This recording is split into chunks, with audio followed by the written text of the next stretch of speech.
আসসালামু আলাইকুম। বর্তমান আমাদের দেশের বিভীষিকাময় পরিস্থিতি, স্বজন হারানোর আর্তনাদে, স্বজন হারিয়েছে যারা, তাদের আর্তনাদে আকাশ পাতাল ভারী হয়ে উঠছে। এ যেন যুদ্ধ বিধ্বস্ত এক দেশ।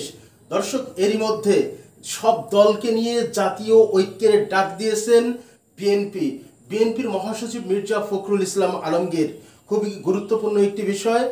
এক দফা দাবিতে যুগপৎ আন্দোলনের সকল শরিক দল ও জোট, বাম ডান সকল রাজনৈতিক দল, ধর্মভিত্তিক ও সকল ইসলামী রাজনৈতিক দল এবং সংগঠনের প্রতি জাতীয় ঐক্যের ডাক দিয়েছে বিএনপি।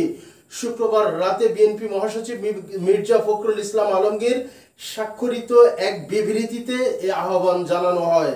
বিবৃতিতে বলা হয়, জাতির এই ক্রান্তি লগ্নে জাতীয় বৃহত্তর স্বার্থে লুণ্ঠিত গণতন্ত্র ও ভোটাধিকার পুনরুদ্ধার, অধিকারহীন জনগণের ও জাতির মুক্তির লক্ষ্যে আমরা উপরোক্ত ন্যূনতম এক দফার ভিত্তিতে এবং দাবিতে দেশের সকল গণতান্ত্রিক রাজনৈতিক দল, সামাজিক ও সাংস্কৃতিক সংগঠন, ব্যক্তি ও শক্তিকে ঐক্যবদ্ধ হয়ে একটি জাতীয় ঐক্য গঠনের আহ্বান জানাচ্ছি।